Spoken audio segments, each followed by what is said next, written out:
চলে যাব এখান থেকে, কেউ থাকবে না।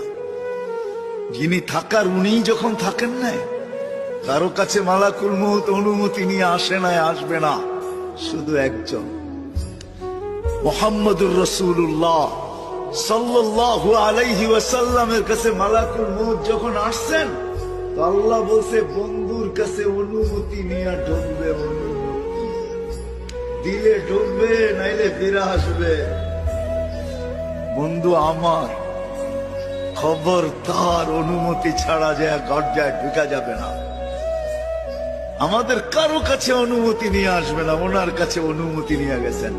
তারপরও বলছে শোনো, ঢুকার অনুমতি দিলেই কিন্তু হাত রেখা দিবা না, আবার অনুমতি নিবা, রাখবা কি রাখবা না। বন্ধু যদি হা বলে তো রাখো, যদি না বলে তো চলে আইসো। কেননা বন্ধু আমার। কার বন্ধু?